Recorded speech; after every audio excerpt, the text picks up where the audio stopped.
Hello दोस्तों, स्वागत है आपके अपने यूट्यूब चैनल ज्योतिपीठ क्लासेज में।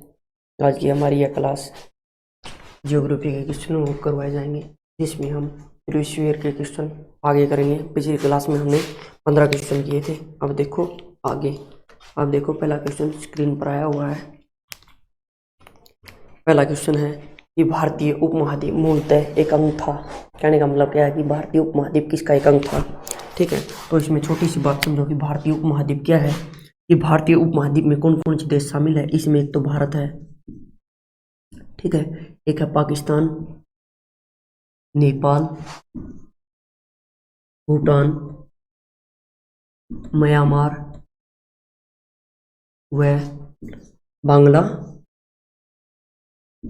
बांग्लादेश शामिल है। ये तो हो गया कि भारतीय उपमहाद्वीप में कौन कौन से देश शामिल है। यहाँ से एक क्वेश्चन बन जाता है। ठीक है, अब कहा गया है कि भारतीय उपमहाद्वीप किसका एक अंग है। तो इसमें है, पहले देखो कि कुछ सालों पहले यानी करोड़ सालों पहले भारत और पूरी धरती, कहने का मतलब क्या है, एक भूमि का एक टुकड़ा था। ठीक है, जो जितने महाद्वीप है सभी इकट्ठे थे। ठीक है, यह थी भूमि, और जो चारों तरफ था ये जल ही जल था, जल ही जल। और इसको क्या कहा गया, पेंजिया कहा गया। जो ये भूमि का पूरा एक इकट्ठा टुकड़ा था, इसे क्या कहा गया, पेंजिया। ठीक है भाई। लेकिन क्या हुआ, धीरे धीरे पृथ्वी में आंतरिक घटनाओं के कारण, यानी कि मैग्मा के कारण, प्लेटों का आपस में टकराना और प्लेटों का दूर हटना, ठीक है, उनके कारण क्या हुआ, प्लेट जब आपस में टकराई तो जैसे कि पर्वतों का निर्माण हुआ। जैसे सबसे वलित पर्वत या सबसे नया पर्वत कौन सा है, हिमालय पर्वत है। ऐसे प्लेट टकराई तो ऐसे, ठीक है। और जब प्लेटें एक दूसरे से दूर हुई तो महाद्वीपों का निर्माण हुआ। ठीक है, अब देखो छोटी सी बात कि ये घटनाएं किस प्रकार हुई थी। ये विषय है जहां पर हम अपनी पृथ्वी की ऊपरी परत है। ठीक है भाई। अब इससे जब हम इस सतह से 100 किलोमीटर नीचे जाएंगे तो इस मंडल को क्या कहेंगे, हम दुर्बल मंडल कहेंगे। इसे हम क्या कहेंगे, दुर्बल मंडल। ठीक है, सॉरी भाई, इसे कहेंगे हम स्थल मंडल। ठीक है, जब हम इस स्थल मंडल से और 400 किलोमीटर नीचे जाएंगे, स्थल मंडल से 400 किलोमीटर नीचे जाएंगे तो यहाँ क्या होगा भाई, यहाँ होगा मैग्मा। ठीक है, मैग्मा जिसे हम कहते हैं लावा कहते हैं, मैग्मा। और एक क्वेश्चन बनता है कि मैग्मा में, जो मैग्मा है इसका टेम्परेचर कितना होता है। तो इसका टेम्परेचर होता है भाई 1900 डिग्री सेल्सियस। ठीक है, 1900 डिग्री सेल्सियस होता है। और इस मंडल को क्या कहा जाता है, इसे कहा जाता है दुर्बल मंडल। ठीक है, और एक जो प्लेटें होती हैं वे किसके बीच में होती है, दुर्बल मंडल और स्थल मंडल के बीच में। ठीक है भाई, यहां क्या होती है, यहां होती है प्लेटें। जब इस मैग्मा के अंदर आंतरिक हलचल होती है, गति होती है मैग्मा में, तो क्या होती है, या तो प्लेटें आपस में टकराएगी या प्लेटें एक दूसरे से दूर हटेगी। जब प्लेटें आपस में टकराएगी तो क्या हुआ, हिमालय का निर्माण हुआ, जो सबसे नया पर्वत है। क्वेश्चन ये भी आ जाता है। और जब प्लेटें एक दूसरे से दूर होगी तो क्या हुआ, नया एक महाद्वीप का निर्माण हुआ। इसी प्रकार क्या हुआ, जो भूमि का एक टुकड़ा था जिसे पेंजिया कहा जाता था, इसमें प्लेटों के हलचल के कारण ये किसी 2 पार्टों में डिवाइड हो गया भाई। ठीक है, कितने पार्टों में डिवाइड हो गया, ये 2 पार्टों में डिवाइड हो गया। और इन 2 पार्टों का नाम क्या हुआ, इन 2 पार्टों का क्या कहेगा, एक का नाम होगा गोंडवाना लैंड, गोंडवाना लैंड। ठीक है, और जो नीचे वाला है इसका नाम हो गया भाई अंगोरा लैंड। ठीक है, और हमारे क्वेश्चन में पूछा गया है कि भारतीय उपमहाद्वीप किसका एक हिस्सा था। तो ये किसका था भी, गोंडवाना लैंड का हिस्सा था। तो हमारा डी ऑप्शन राइट है। अब देखो अगला क्वेश्चन। अगला क्वेश्चन है कि भारत का मानक समय ग्रीनविच मध्य समय से कितना आगे है। ठीक है, तो इसको समझने से पहले एक छोटी सी बात समझो कि ग्रीनविच क्या है और ये कहां पर है। तो ये है भी हमारी पृथ्वी। इस पृथ्वी को देशों में बांटने के लिए और समय का सही अनुमान लगाने के लिए क्या हुआ कि एक रेखा बनाएगी जिसे हम काल्पनिक रेखा कहते हैं। ठीक है, इस काल्पनिक रेखा का नाम क्या रखा भाई? इस काल्पनिक रेखा को क्या कहा गया? देशांतर। देशांतर, ठीक है। और ये देशांतर रेखाएं कितनी है? 300 रेखाएं है, 360 डिग्री है। ठीक है, इन देशांतर रेखा जो 0 डिग्री पे है, ये 0 डिग्री, इससे इस तरफ जाएंगे हम तो क्या हुआ? समय को किस में लेंगे हम? समय को प्लस में लेंगे। और जब हम इससे पश्चिम की तरफ जाएंगे तो समय को किस में लेंगे? माइनस में लेंगे। कहने का मतलब क्या है कि इस देशांतर के ऊपर इंग्लैंड है, इंग्लैंड देश बसा है, और यहां पर एक क्या नाम है? ग्रीनविच नामक स्थान है, ग्रीनविच, ग्रीनविच। ठीक है, और पूरी धरती का समय इस ग्रीनविच से ही लिया गया है। तो यहां पर बीच में कितना समय लिया गया? 12 बजे लिया गया। तो सारी धरती का अनुमान इसी से लगाया गया। जब हम इस ग्रीनविच से पूर्व की तरफ जाएंगे तो क्या हुआ? समय प्लस में लिया जाएगा। जब इससे हम पश्चिम की तरफ जाएंगे तो समय किस में लिया जाएगा? माइनस में लिया जाएगा। तो उसी प्रकार जब हमारा देश किस गोलार्ध में है? हमारा है भाई उत्तरी पूर्वी गोलार्ध में। तो हम जब पूर्व की तरफ जाएंगे तो हमारा इस समय में ग्रीनविच में और इसमें कितना अंतर है? 5.5 घंटे का अंतर है। तो 5.5 घंटे कहां पर है? आगे है। तो क्वेश्चन में पूछा गया है ग्रीनविच से कितना आगे है? तो 5.5 आगे है। तो ऑप्शन ए हमारा राइट है। अब देखो अगला क्वेश्चन।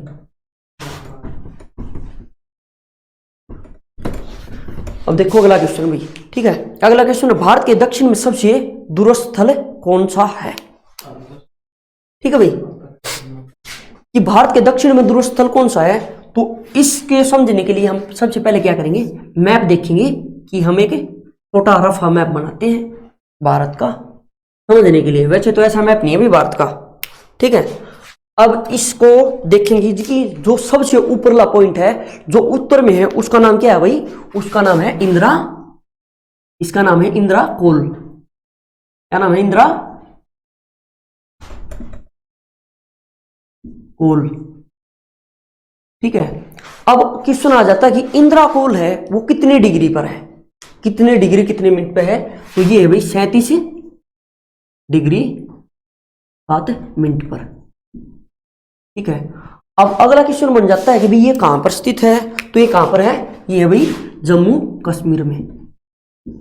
ठीक है, अब पूछा गया है कि दक्षिणतम बिंदु। यहां पर 2 क्वेश्चन बन जाते हैं। पहला क्वेश्चन है कि भारत का दक्षिणतम जमीनी बिंदु या धरती का बिंदु दक्षिणतम, तो वो कौन सा वाला है? वो है भाई तमिलनाडु में। उसका क्या नाम है? कैप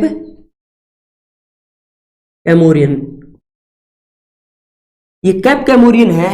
ये कितने डिग्री पर है? तो ये है भाई 8 डिग्री, इतना ही 8 डिग्री और 4 मिनट पर। ठीक है, अब अगला क्वेश्चन बनता है कि भारत का दक्षिणतम आखिरी बिंदु, तो वो दक्षिणतम आखिरी बिंदु वो कहां पर है? वो है अंडमान निकोबार पर। ये है भाई अंडमान द्वीप और ये नीचे है निकोबार के। ठीक है, अब यहां एक क्वेश्चन बनता है कि अंडमान और निकोबार कितने डिग्री चैनल से एक दूसरे से अलग होता है? तो ये होता है भाई 10 डिग्री चैनल से। ठीक है, और हमारे क्वेश्चन पूछा गया कि पॉइंट कहां पर है जो दक्षिणतम बिंदु, वो उसका नाम है इंदिरा पॉइंट। अब ये इंदिरा पॉइंट है, ये कितने डिग्री पर है? तो ये है 6 डिग्री 4 मिनट। तो कितने अभी ये है 6 डिग्री 4 मिनट। और कहां पर है? ये है ग्रेट निकोबार पर। ठीक है भाई, अब देखो हमने उत्तरी बिंदु देख लिया, दक्षिणतम बिंदु देख लिया। अब देखते हैं कि हम पश्चिम और पूर्व बिंदु कौन कौन से है। तो अब देखो पश्चिम में, तो पश्चिम में भी गुजरात में, गुजरात में है और भी है 68 डिग्री 6-7 मिनट। ठीक है, इसका नाम है गौर माता। ठीक है भाई, इसका नाम क्या है? गौर माता। और अब अगला पॉइंट है वो है पूर्व में, उसका नाम क्या है भाई? उसका नाम है किविथु। और वो कहां पर है? ये है अरुणाचल प्रदेश में। कहां पर है भाई? अरुणाचल प्रदेश में। और कितना है? ये है 98 डिग्री 25 मिनट। ठीक है, इस पॉइंट का नाम क्या है? इसका है किवीथू। ठीक है, अब देखो हमारा राइट आंसर कौन सा हो गया भाई? हमारा राइट आंसर है इंदिरा पॉइंट। अब देखो अगला क्वेश्चन।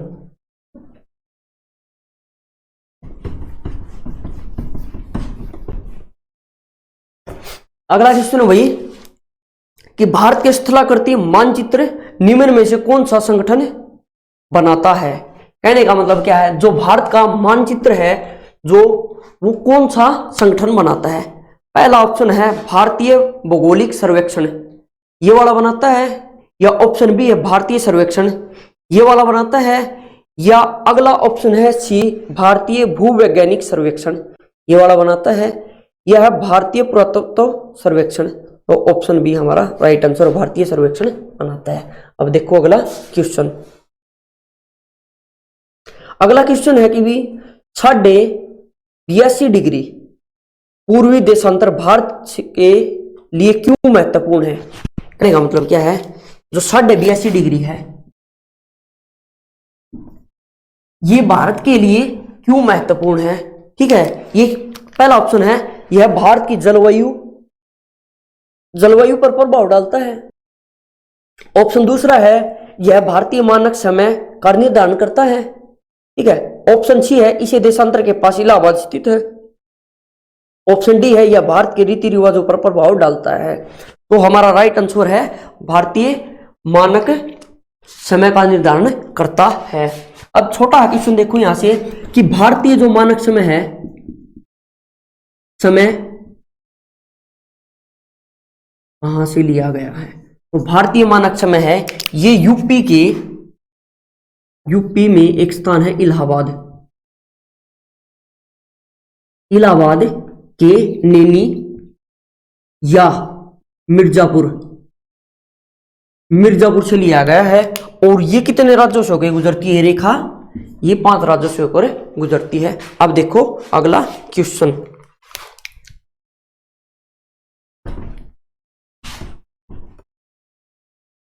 अगला क्वेश्चन है निम्न में से किसी देश के साथ भारत की अंतर्राष्ट्रीय सीमा नहीं लगती? कहने का मतलब क्या है? भारत के साथ किस देश की अंतर्राष्ट्रीय सीमा नहीं लगती है? तो पहला ऑप्शन है पाकिस्तान की भारत के साथ अंतर्राष्ट्रीय सीमा लगती है। और कितनी सीमा लगती है? ये लगती है भाई 3323 किलोमीटर। किसकी लगती है? पाकिस्तान की। ठीक है, अगला है बांग्लादेश की भी भारत के साथ सीमा लगती है। ये कितनी लगती है? 4096 किलोमीटर। किसकी लगती है? बांग्लादेश की। और क्वेश्चन आ जाए कि किस देश की भारत के साथ सबसे लंबी सीमा लगती है? तो वो बांग्लादेश की लगती है। ठीक है, अगला है भूटान की भारत के साथ लंबी सीमा लगती है, जो कितनी लगती है? 699 किलोमीटर। किसकी लगती है भाई? भूटान की। ठीक है, और अगला ऑप्शन हमारा श्रीलंका हमारा राइट आंसर है, क्योंकि श्रीलंका की भारत के साथ कोई सीमा नहीं लगती, क्योंकि श्रीलंका कहां पर है? दक्षिण में है और ये जल के साथ जुड़ा हुआ भारत के साथ। ठीक है, जो ये भाई भारत, ठीक है भाई, ये भारत और ये है श्रीलंका, और इनके बीच में जो ये जल डमरू है इसे क्या कहा जाता है? पाक जल संधि। ठीक है भाई, इसे क्या कहा जाता है? पाक जल संधि।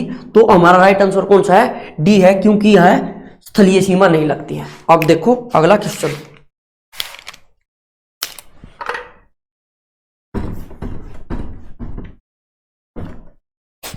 अगला क्वेश्चन है निम्न में से किसको सूर्य की ऊर्ध्वाधर किरणें कभी नहीं मिलेगी या नहीं पड़ती है? तो हमारा इसका कहने का मतलब क्या है कि किस पर सूर्य की ऊर्ध्वाधर किरणें मतलब सीधी किरणें नहीं पड़ती है? तो हमारा पहला ऑप्शन है मुंबई, दूसरा ऑप्शन है चेन्नई, तीसरा ऑप्शन है तिरुवनंतपुरम, और चौथा आंसर है जो हमारा राइट आंसर है उसका नाम है श्रीनगर। तो देखो श्रीनगर ही क्यों है? तो ये है भाई हमारी पृथ्वी। ठीक है, इसे अक्षांश रेखा 2 भागों में डिवाइड करती है। कौन करती है भाई? अक्षांश। ठीक है, और ये कौन सी 0 डिग्री अक्षांश है। ये वाला इसे उत्तरी उत्तरी हिस्से में डिवाइड करती है और नीचे दक्षिण में, ठीक है भाई, दक्षिणी हिस्से में डिवाइड करती है। तो इसमें क्वेश्चन में पूछा गया है कि भारत के किस क्षेत्र पर ऊर्ध्वाधर किरणें नहीं पड़ती, तो ये कहां नहीं पड़ती भाई, श्रीनगर पर नहीं पड़ती। क्यों नहीं पड़ती, क्योंकि जो सूर्य है वो कर्क रेखा व मकर रेखा के मध्य रहता है। इस कारण सूर्य की किरणें श्रीनगर पर नहीं पड़ती, क्योंकि जो कर्क रेखा है वो भारत के 8 राज्यों से गुजरती है इस प्रकार, ठीक है, ये भारत हो गया, इसके 8 राज्यों से इस प्रकार गुजरती है, और जो श्रीनगर हो गया वो ऊपर हो गया भाई, इस कारण उधर उधर नहीं पड़ती। राइट आंसर हमारा डी। अब देखो अगला क्वेश्चन, अगला क्वेश्चन है भाई, भारत के दक्षिण छोर का क्या नाम है, ठीक है। तो पहला ऑप्शन है कन्याकुमारी अंतरीप, अगला है कैलिमियर पॉइंट, अगला है निकोबार द्वीप में स्थित इंदिरा पॉइंट, और अगला है त्रिवेंद्रम में स्थित कोवलम। तो अब हमने पिछले क्वेश्चन में किया था कि भारत का दक्षिणतम बिंदु कौन सा है, तो भारत का दक्षिण बिंदु है इंदिरा पॉइंट। ये कहां स्थित है, ये है निकोबार में। कहां पर है भाई, निकोबार में, निकोबार में। और निकोबार में कौन सी द्वीप पर है, ग्रेट निकोबार। तो हमारा राइट आंसर कौन सा है भाई, राइट आंसर है सी, ठीक है। अब देखो अगला क्वेश्चन, अगला क्वेश्चन है भाई, अगला क्वेश्चन है भारत की मुख्य भूमि का अक्षांश किसके बीच में है, ठीक है। कहने का मतलब क्या है कि भारत की जो मुख्य भूमि है वो अक्षांश किस किसके बीच में है। तो पहला ऑप्शन है 8.4 उत्तरी और 37.6, सॉरी भाई पॉइंट नहीं डिग्री है, ठीक है। ये है 8 डिग्री 4 मिनट उत्तरी व 37 डिग्री 6 मिनट उत्तरी, ठीक है। पहला ऑप्शन है ये, ठीक है। और अगला ऑप्शन है 8 डिग्री 4 मिनट पश्चिम और 37 डिग्री 6 मिनट पश्चिम, और अगला ऑप्शन है सी, वो है 8 डिग्री 4 मिनट पूर्व और 37 डिग्री 6 मिनट पूर्व, और अगला ऑप्शन है 8 डिग्री 4 मिनट दक्षिण और 37 डिग्री 6 मिनट दक्षिण। तो हमारा राइट आंसर है ए। क्यों है, क्योंकि हमने पिछले क्वेश्चन में पढ़ा था कि ये भारत है, ठीक है, और ये किस में है, उत्तरी गोलार्ध में है। तो ये हमारा ये ऊपर वाला है जम्मू कश्मीर में, ये है 37 डिग्री 6 मिनट, और जो दक्षिण वाला है जो तमिलनाडु में है ये है 8 डिग्री 4 मिनट। ये किस गोलार्ध में गए भाई, उत्तरी गोलार्ध में। तो इस कारण हमारा राइट आंसर हो गया ए, 8 डिग्री 4 मिनट उत्तरी व 37 डिग्री 6 मिनट उत्तरी, राइट आंसर है भाई। अब देखो अगला क्वेश्चन, अगला क्वेश्चन है भारत के दक्षिण छोर को क्या कहा जाता है, ठीक है भाई। ये मोस्ट इंपोर्टेंट है भाई, क्योंकि हर बार हर पेपर में रिपीट होते हैं। जैसे कि इसमें कहा गया है कि भारत के दक्षिण छोर को क्या कहा जाता है, हमने पिछले ही क्वेश्चन में किया था, अभी किया था कि भारत के दक्षिण बिंदु को क्या कहा जाता है, इंदिरा पॉइंट। और इंदिरा पॉइंट कहां पर है, ये है ग्रेट निकोबार में, ठीक है। अब देखो अगला क्वेश्चन,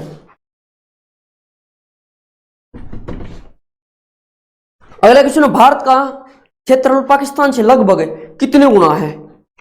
तो ये क्वेश्चन है भाई भारत का, पहले तो ये देखो कि भारत का क्षेत्रफल कितना है, ठीक है, क्योंकि हमें अपने देश का क्षेत्रफल का पता होना चाहिए। तो हमारे देश का क्षेत्रफल है 32,87,263 वर्ग किलोमीटर, ठीक है। और इसमें कहा गया है कि पाकिस्तान के क्षेत्रफल से कितना अधिक है, तो कितना अधिक है भाई, 4 गुना है। कितना अधिक है, 4 गुना। कितना है भाई, पाकिस्तान का क्षेत्रफल है 7,98,000 समथिंग, ठीक है, 4 गुना अधिक है। अब देखो अगला क्वेश्चन, अगला क्वेश्चन वही, भारतीय मानक समय किस रेखांश पर अपनाया जाता है। ठीक है, तो इसका राइट आंसर है भी हमने किया था कि 82.5 डिग्री। ठीक है, 82.5 डिग्री है और ये कहां है, इलाहाबाद के नैनी से लिया गया है। अब देखो अगला क्वेश्चन। अगला क्वेश्चन है पूर्वी तटीय मैदान का एक अन्य नाम क्या है? तो ये है भाई भारत का दक्षिणतम क्षेत्र। ठीक है, तो इसमें ये बड़ा हो गया, ये बड़ा कौन सा हो गया, ये बड़ा हो गया पूर्वी, और ये कौन से बड़ा तट हो गया, ये हो गया पश्चिमी। ठीक है, और क्वेश्चन में पूछा गया कि पूर्वी तटीय मैदान का क्या नाम है? तो इस मैदान का यहां से लेकर यहां तक क्या नाम है भाई? इसका नाम है कोरोमंडल। ठीक है, और इससे ऊपर वाले का हो गया उत्तरी सरकार। ठीक है भाई, तो हमारा राइट आंसर कौन सा हो गया भाई? राइट आंसर है सी, कोरोमंडल तटीय मैदान। अब देखो अगला क्वेश्चन।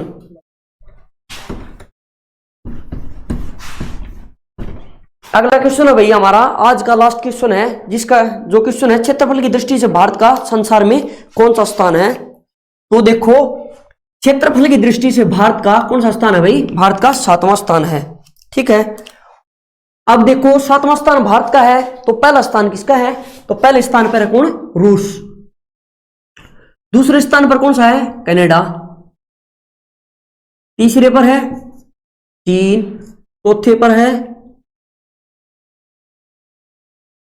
अमेरिका। पांचवें पर है ब्राजील। छठे पर है ऑस्ट्रेलिया और 7वें नंबर पर कौन है? हमारा देश भारत, प्यारा देश भारत। ठीक है, आज की हमारी क्लास यह समाप्त होती है। अगर आपको हमारी यह क्लास अच्छी लगे तो आप हमारे चैनल को लाइक करें, शेयर करें और सब्सक्राइब करें। धन्यवाद भाई।